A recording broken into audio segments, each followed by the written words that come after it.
Hello student, first chapter of biology is life process, basic fundamentals. सबसे पहले तुम लोगों का आता है nutrition and respiration, transport and excretion, and last growth, movement and reproduction. Quick recall कर लेते हैं, ये सारा चीज़ तुम लोगों को बेसिक हम पहले से ही बता चुके हैं। फर्स्ट न्यूट्रिशन में तुम लोगों का क्या है, इसमें कॉम्प्लेक्स सब्सटेंस को कैसे ब्रेक डाउन किया जाता है सिंपलर सब्सटेंस में, और ऑर्गेनिज्म कैसे इसको डाइजेस्ट करता है, इसके बारे में इस टॉपिक में पढ़ना होता है। न्यूट्रिशन में तुम लोगों का सबसे पहले प्लांट न्यूट्रिशन। प्लांट न्यूट्रिशन में क्या होता है, बेसिक चीज़ फोटोसिंथेसिस, ये पता होगा। फोटोसिंथेसिस में क्या है, ग्रीन पार्ट अपना खाना कैसे बनाता है, किस प्रोसेस से बनाता है, इसका रिएक्शन से बेसिक चीज़ carbon dioxide plus H2O plus light energy, इससे वो क्या बनाता है C6H12O6 प्लस O2। इसको बैलेंस भी करना होता है। ये तुम्हारा CO2 एटमॉस्फेयर के थ्रू मिला, H2O रूट के थ्रू, लाइट एनर्जी मतलब हो गया सनलाइट। ये किसके प्रेजेंस में होता है, क्लोरोफिल। जानते होगे क्लोरोफिल क्या है, ग्रीन पिगमेंट है जो प्लांट में प्रेजेंट होता है। इस पूरे प्रोसेस को क्या बोलते हैं, फोटोसिंथेसिस। ये बना इसका ग्लूकोज एंड O2 बना, जो क्या होता है एटमॉस्फेयर में रिलीज हो जाता है। ये तुम लोगों का बेसिक चीज़ है, ये प्लांट का हो गया। उसके बाद आता है एनिमल्स के बारे में, एनिमल न्यूट्रिशन। एनिमल न्यूट्रिशन, इसमें न्यूट्रिशन के अकॉर्डिंग्स एनिमल्स को अलग अलग क्लास में डिवाइड किया गया है। हार्बीवोरस, कार्निवोरस एंड ओमनीवोरस के बारे में जानते होंगे। हार्बीवोरस क्या होता है, जो सिर्फ ग्रीन प्लांट मतलब जो सिर्फ ग्रीन पार्ट वेजिटेरियन होता है वो। कार्निवोरस जो सिर्फ मीट, फ्लैश मीट ये सब खाते हैं। एंड ओमनीवोरस जो ग्रीन प्लांट और मीट्स दोनों पे डिपेंड होते हैं। ठीक है, इसके बाद तुम लोगों का हो गया मोड्स ऑफ न्यूट्रिशन, पढ़े होगे ऑटोट्रॉप एंड हेटरोट्रॉप। दो टाइप के होते हैं मोड्स ऑफ न्यूट्रिशन। ऑटोट्रॉप मतलब हो गया वैसे ऑर्गेनिज्म जो किसी पर डिपेंड नहीं होते हैं, वो सेल्फ डिपेंड होते हैं। जैसे इसमें हो गया तुम लोगों का ग्रीन प्लांट, ठीक। और ऑटोट्रॉप हो गया, हेटरोट्रॉप। हेटरोट्रॉप तुम लोगों का हो गया वैसे ऑर्गेनिज्म जो दूसरे पे डिपेंड होते हैं अपने सर्वाइवल के लिए, अपने एग्जिस्टेंस के लिए। ओके, इसमें बेस्ट एग्जांपल हो गया ह्यूमन बींग्स। ये किस पे डिपेंड है, डायरेक्टली और इनडायरेक्टली प्लांट्स पे डिपेंड है। उसके बाद तुम लोगों का स्टार्ट होता है न्यूट्रिशन का प्रोसेस। न्यूट्रिशन में 5 स्टेप इन्वॉल्व है, ठीक। इस 5 स्टेप में फर्स्ट तुम लोगों का आता है इंजेशन, उसके बाद digestion, absorption, assimilation and last egestion, ठीक। जितने भी यूनिसेलुलर ऑर्गेनिज्म है, जैसे बेस्ट एग्जांपल हो गया तुम लोगों का अमीबा एंड पैरामीशियम। उसमें होता है क्या है, सिंपली एक अमीबा है, ओके। उसके बाद यहाँ पे फूड वैक्यूल्स है और ये अमीबा है, तो इसमें एक स्यूडोपोडिया रिलीज होता है, ओके।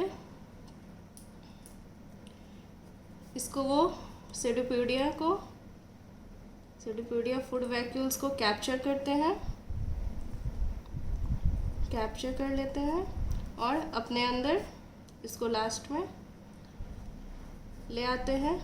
और उसके बाद जो इनमें डाइजेशन है, न्यूट्रिएंट्स है, उसको एब्जॉर्ब कर लिया जाता है और जो भी वेस्ट बचा उसको एक्सक्रीट कर दिया जाता है, ठीक है। ये प्रोसेस तुम लोगों का हो गया यूनिसेलुलर ऑर्गेनिज्म का न्यूट्रिशन। उसके बाद आता है न्यूट्रिशन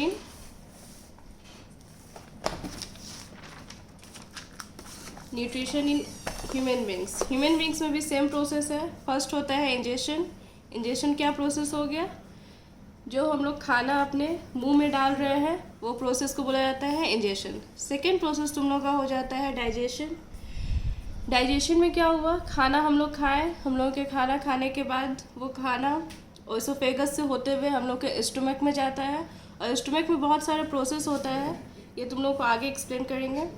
ये डाइजेशन हो गया। उसके बाद आता है तुम लोगों का एब्जॉर्प्शन। एब्जॉर्प्शन का मेन साइट क्या है, स्मॉल इंटेस्टाइन। ठीक है, स्मॉल इंटेस्टाइन में क्या होता है, एब्जॉर्प्शन का सारा प्रोसेस होता है। जो भी हम लोग खाना खाए हैं वो खाना सिंपलर सब्सटेंस तक इतने तक टूट जाता है। टूटने के बाद स्मॉल इंटेस्टाइन में विली प्रेजेंट होता है, विली में बताया है। उस विली से जितने भी न्यूट्रिएंट्स हैं हम लोगों के बॉडी में, जितने भी आर्टरीज हैं उस विली से कनेक्टेड रहते हैं, और जो भी न्यूट्रिएंट्स हैं वो वहाँ से ब्लड में मिक्स होकर हम लोग के पूरे बॉडी के सेल तक चला जाता है। उसके बाद आता है तुम लोगों का एसिमिलेशन। एसिमिलेशन में क्या हो गया, जो भी न्यूट्रिएंट्स हम लोग के बॉडी तक पहुंचा, बॉडी के सेल तक पहुंचा, सेल में मेटाबॉलिक एक्टिविटी होता है, तुम लोगों को बताया गया है एरोबिक एंड एनारोबिक रिस्पिरेशन। तो एरोबिक रिस्पिरेशन होने के बाद जो भी हम लोग खाना खाएं, हम लोग के सेल तक वो खाना गया, वो खाना खाने के बाद हम लोगों का सेल वर्क अपना स्टार्ट कर देता है, जो भी एक्टिविटी है वो स्टार्ट कर देता है अपना मेटाबॉलिक एक्टिविटी। जैसे हम लोग के सेल में कोई इंजरी है, उस इंजरी को रिपेयर करता है, मेटाबॉलिक एक्टिविटी स्टार्ट होता है, मतलब उस न्यूट्रिएशन का यूज़ किया जाता है। लास्ट हो गया तुम लोगों का इजेशन।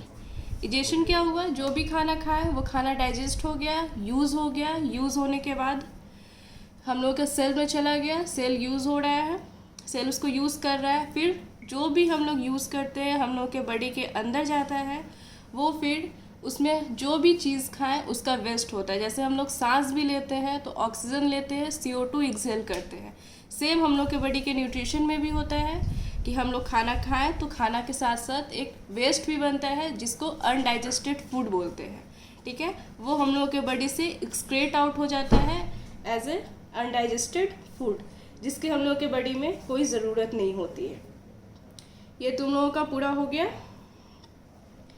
इजेशन। ओके, अब थोड़ा बहुत बेसिक चीज़ जान लो, एब्जॉर्प्शन और डाइजेशन में होता क्या है। एब्जॉर्प्शन में जैसे ही खाना पहुंचा हम लोगों के बॉडी से, सबसे पहले जान लो कि कौन कौन से इसमें ऑर्गन इन्वॉल्व होते हैं न्यूट्रिशन में। फर्स्ट तुम लोगों का हो गया माउथ, आई होप ये सब जानते होंगे।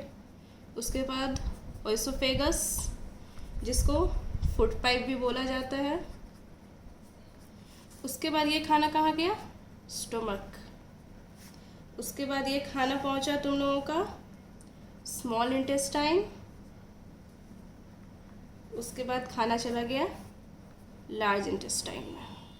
ठीक है, लार्ज इंटेस्टाइन में सारा काम खत्म हुआ और बॉडी के एनस के थ्रू हम लोगों का जो भी अनडाइजेस्टेड फूड है वो एक्सक्रेट हो गया, इसके थ्रू बाहर चला गया। ठीक है, कुछ बेसिक चीज़ होते हैं जो इस पूरे डाइजेशन में इन्वॉल्व होते हैं। जैसे फर्स्ट हो गया माउथ। माउथ में जानते होंगे जो हम लोग खाना खाएं वो खाना काफ़ी हार्ड सब्सटेंस होता है, तो माउथ में क्या प्रेजेंट होता है, सैलिवरी ग्लैंड। ठीक, वो ग्लैंड हम लोग के खाना जो भी खाते हैं तो उस ग्लैंड के थ्रू वो खाना थोड़ा स्वेल हो जाता है, थोड़ा सॉफ्ट हो जाता है, जिसकी वजह से डाइजेशन में प्रॉब्लम नहीं होती। इस सैलिवरी ग्लैंड में बताया गया था कि एंजाइम प्रेजेंट होता है जिसको क्या बोलते हैं, सैलिवरी अमाइलेज। याद होगा ये सैलिवरी अमाइलेज। इसका काम क्या होता है, जो भी हम लोग खाना खाएं तो ये डाइजेशन का प्रोसेस माउथ से ही स्टार्ट हो गया, तो माउथ में जो भी स्टार्च है, जो भी खाना खाए उसमें अगर कोई स्टार्च है तो स्टार्च का ब्रेकडाउन माउथ से स्टार्ट हो जाता है। ठीक है, उसके बाद इसमें और भी आते हैं लीवर, पैनक्रियाज, ये सब भी डाइजेशन में हेल्प करते हैं। कैसे करते हैं वो देखो। तुम लोगों का आता है स्टमक में कुछ ग्लैंड होते हैं जिसको गैस्ट्रिक जूस बोला जाता है। पता होगा इस गैस्ट्रिक जूस में क्या क्या होता है, 3 सब्सटेंस हो गया। फर्स्ट हो गया HCl, हाइड्रोक्लोरिक एसिड। सेकंड हो गया तुम लोगों का पेप्सिन, एंड थर्ड हो गया म्यूकस। HCl जानते होंगे, HCl का काम, जैसे ही HCl रिलीज़ हुआ तो ये हम लोगों के जो भी हम लोग खाना खाए हैं उस खाना को एसिडिक मीडियम में कन्वर्ट करने का काम करता है।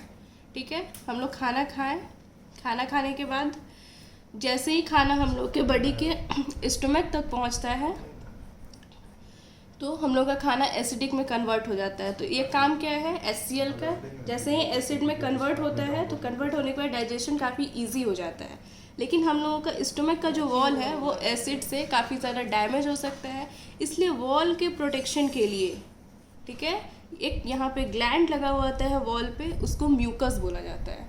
ठीक है, म्यूकस एक वैसा ग्लैंड है जो HCl को हम लोगों के स्टमक के वॉल से प्रोटेक्ट करता है। अगर डायरेक्टली HCl हम लोग के स्टमक पे वॉल पे गया तो HCl एसिड है, जानते हो क्या कर सकता है, मतलब वहाँ की स्किन को जला सकता है। ठीक है, तो उसका हेल्प कौन करता है, म्यूकस। और पेप्सिन का काम तुम्हारा क्या हो गया, जो भी स्टार्च ब्रेक डाउन हुआ है, जो कुछ भी ब्रेक डाउन हुआ है तो पेप्सिन के प्रेजेंस में होता है। पेप्सिन अगर रिलीज़ नहीं होगा तो HCl रिलीज़ नहीं होगा, और HCl अगर रिलीज़ नहीं हुआ तो खाना का डाइजेशन नहीं हो सकता है। ये तुम्हारा हो गया स्टमक का। स्टमक के बाद खाना तुम्हारा कहाँ पहुँचता है, स्मॉल इंटेस्टाइन में।